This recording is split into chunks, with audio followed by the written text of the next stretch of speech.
You already understood that it is important to keep Bitcoin in self-custody, that leaving Bitcoin in exchanges or banks means running the risk of third parties breaking and taking your Bitcoin with them. Now you will learn how wallets provide greater security than any intermediary and how to start using them. This video is a summary about wallets, and you will leave it knowing how a wallet works, which one is best for you, and how to set up a hardware wallet. A device like this one, which works as a digital vault for you to store your Bitcoin safely and sovereignly. I'm Carol, co-founder of Area Bitcoin, and this video is part of an exclusive playlist on self-custody offered by Trezor to help you store Bitcoin. Trezor is the first hardware wallet, one of the most used worldwide, and a great tool for storing Bitcoin with total sovereignty without depending on third parties. The objective of this series is to help you avoid being left on the hands of intermediaries, putting your Bitcoin at risk, and also making your Bitcoin untouchable. Only you can move your balance.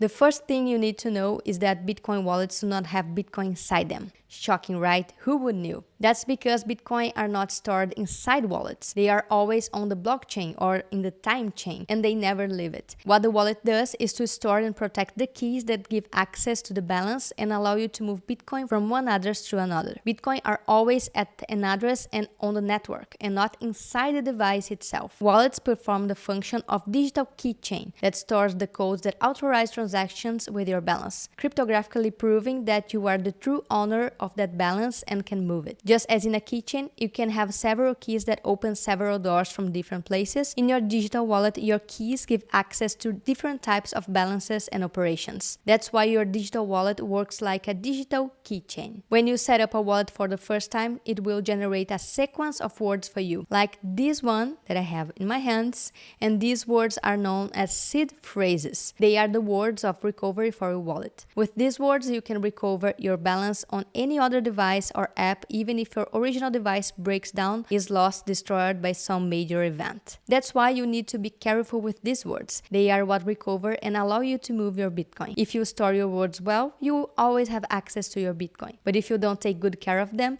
and someone else finds it out, they could have full access to your balance and move your Bitcoin. This is why the phrase "not your keys, not your coins" is pretty used by Bitcoiners. Without these words, you cannot recover Bitcoin and you can enter the sad statistics of lost Bitcoin. Many people who start buying Bitcoin find a little bit archaic to keep these words in a piece of paper, like, okay, Bitcoin is so modern, revolutionary, powerful, sovereign, but I'm going to store it using paper and pen. It may be super counterintuitive, but it's not. The great advantage of keeping your seed words written down on paper or written down on a more resistant metal is that this kind of backup reduces drastically the chances of hacks or anyone have digital access to your Bitcoin. Trezor, for example, offers this kind of metal backups where you can save your words on stainless steel to withstand the harshest conditions. Paper or metal are old technologies that no one can hack. They are always offline. Bitcoin is information. You can even memorize your words and take your Bitcoin wherever you want in your mind. If this information is stored in a computer file, in a screenshot on your mobile, or in a WhatsApp message,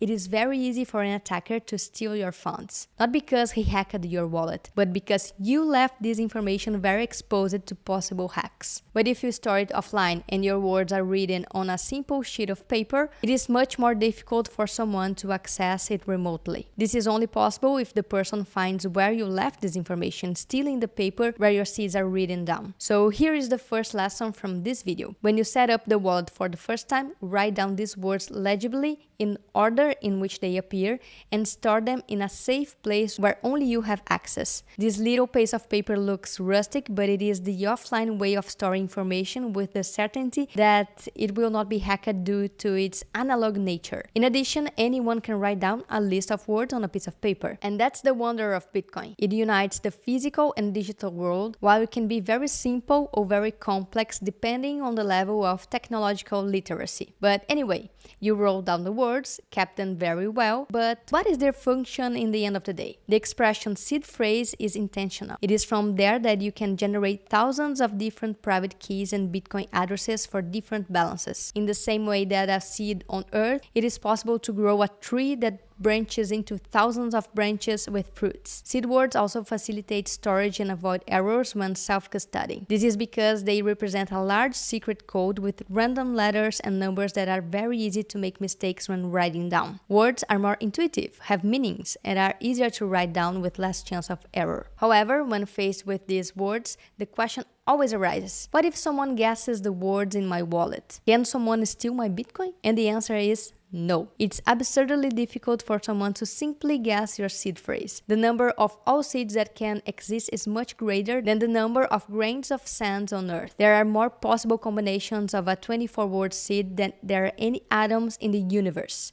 This is almost impossible to understand how unlikely it is to guess your seed words. It's practically impossible. The same happens with the seeds of 12 or 20 words. These are mechanisms in which the chances of breaking through brute force are practically impossible. It is infinitely easier for someone to steal your Bitcoin by stealing your seed phrase if you don't keep it well than trying to guess it through trial and error. That's why most people who lose Bitcoin are because they didn't take good care of their own seeds and not because someone guessed them. Bitcoin has no bank account, no manager, no support. Bitcoin is a language like mathematics. It's up to you to use this tool responsibly and take good care of your keys. Wonderful! Now that you understood the importance of storing seeds well and how they give you sovereignty to take Bitcoin with you wherever you want and store it without depending on anyone, now let's understand the difference between cold wallets and hot wallets, what is the indication for use of each of them, and reflect on which one is best suited for you. There are two main categories of wallets: cold wallets and hot wallets. Hot wallets are called that because they are connected to the internet all the time. This type of wallet is very practical to use and move balances because it is always online, and when you need to make a transaction, you just open and use it. But this practicality brings some risks. This type of wallet is more vulnerable to hacker attacks because this type of wallet is usually located on mobile phone apps or computers, and these devices are always connected to the internet. So this is why this type of wallet has a larger attack surface. So when it is recommended to use a hot wallet on your cell phone or computer, you will use these wallets for small amounts, those that you will transact on daily basis and in your daily expenses. For example, shopping on the supermarket, a meal, or show tickets, these more everyday things. On the other side, cold wallets are not connected to the internet. They are safer because they are offline most of the time, which reduces the attack surface. This type of wallet works like a digital vault, which is why it's recommended for those who want to save their Bitcoin balance for the future. In this category are hardware devices like the ones I have here in my hand, a Trezor Safe 5 and a Trezor Safe 3. These are Bitcoin-only wallets. There are also multi-currency wallets, like these ones I have here, a Trezor Safe 5 and a Trezor Safe 3.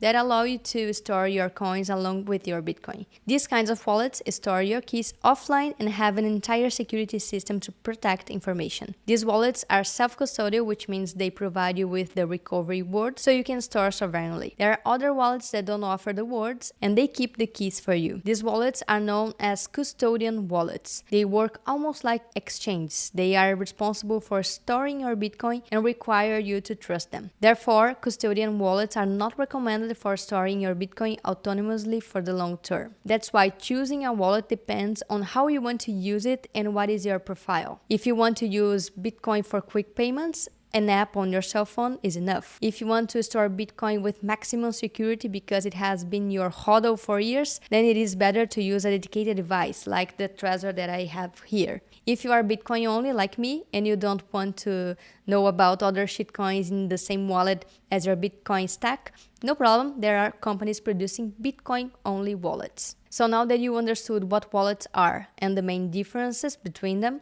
what remains to be discovered is how to set up a Bitcoin wallet. I'm going to show you how to set up a Trezor Safe 5 and you will see how quick and easy it is. The first step is to enter trezor.io and download Trezor Suite to configure your device for the first time. You can later use your Trezor with other apps like Sparrow or Spectre, but the first time you need to configure it via Trezor Suite. Before you plug the device to the computer, check if the holographic seal is intact and if the wallet packaging is also completely sealed. If any of these are compromised, don't connect your device to the computer. Also remember to buy any hardware wallet just from official and approved resellers. If you did it so and packages are preserved, just open the package, remove the seal, and open Trezor Suite to start the setup. Open the app and connect the Trezor device. It is important to push the cable until you hear a click. Then it means the Trezor has connected completely. It will turn on the device's screen and start scanning. Trezor Suite will ask you to verify all those things we said before. Package, the seal, and if you purchase from an official reseller. To me, everything is right and I'll connect my device. The setup will last 15 minutes. The next step is to install the firmware by clicking Install Firmware. This is the software that runs on the device with the newest version according to its model. Firmware installed, I'm going to click Continue. It will now start a check to see if the chip is genuine and if the device is safe to use. You need to do this on the physical device on the Trezor screen by swiping up and then tapping on the indicator circle. Done, complete check, and the device is ready. I will click Continue. Here's an instruction guide on how to handle Trezor, basically explaining that you will press, click, and swipe upwards according to each operation. I will skip it, you can watch it when you set up yours. Now comes the big time, when you generate your seed or import from a pre-existing wallet. It's important to emphasize that you should not import a wallet backup from a software wallet, a hot wallet, as this defeats the purpose of using a hardware wallet, that is, generating the seed phrase offline. However, importing a backup from another hardware wallet is, of course, okay. I'm going to create one from scratch so you can see how it works by clicking on Create New Wallet. On this stage, you can choose the type of backup you want to have. By default, Trezor uses a mechanism that uses 20 words of backup, and you can migrate easily to multi-share using this mechanism. This system, despite sounding similar to multisig, is not the same thing as multisig. These are two very different things. In multisig, you need 2 or more signatures to sign a transaction. For example, 3 people can create a multisig wallet and set it up in a way that requires 2 signatures to sign a transaction. 2 of 3 multisig. Each of those 3 people will have their own keys on their wallets. For example, at Trezor, say 5 for each one of them. When they want to send 1 BTC from the multisig wallet to somewhere, they need to at least 2 signatures to sign the transaction. On the other hand, multi-share backup is a method for single signatures. Instead of having one list of 20 words, you have multiple shares of 20 words, hence the name multi-share. You can create, for example, 2 of 3 multi-share, where your original master secret is split into 3 unique shares. When you want to recover your wallet, you would need 2 shares, in case 2 of 3, to recover the original master secret. If someone finds one of the shares, they cannot do anything because they need at least 2 shares. In summary, multisig protects your coins at the transaction level, while multi-share backup protects your wallet at the seed phrase level. Currently, Trezor does not support setting up a multisig wallet natively in Trezor Suite, only through other softwares, but multi-share backup is supported natively in Trezor Model T, Trezor Safe 3, and Trezor Safe 5. So it's on you to decide the way you want to back up your wallet. Today, here in this video, I'm going to go further down in the options and choose the legacy backup, which is the most common among all wallets that use between 12 and 24 words. It is not easy to migrate to a multi-share system, but it is easier to recover in any other software without necessarily being a Trezor device or software. I'm going to select a backup of 12 words to make the tutorial quicker, but you can choose 24 words. Just click on Create Wallet. You also need to confirm the device by pressing for a few seconds on green circle. The device will emit a vibration while creating the wallet. I'll swipe it up to move forward. And done, wallet and seeds created. Now we just need to create the backup and write down the words. I'll click on Continue to Backup. Here some guidelines and boxes appear for me to signal that I have read them, and these guidelines also appear on the device screen. It advises that 1. The backup is what allows you to move funds. 2. Never take a photo of the backup and save it digitally. And 3. To store the backup safely and never share it with anyone. Basically everything we talked about at the beginning of the video.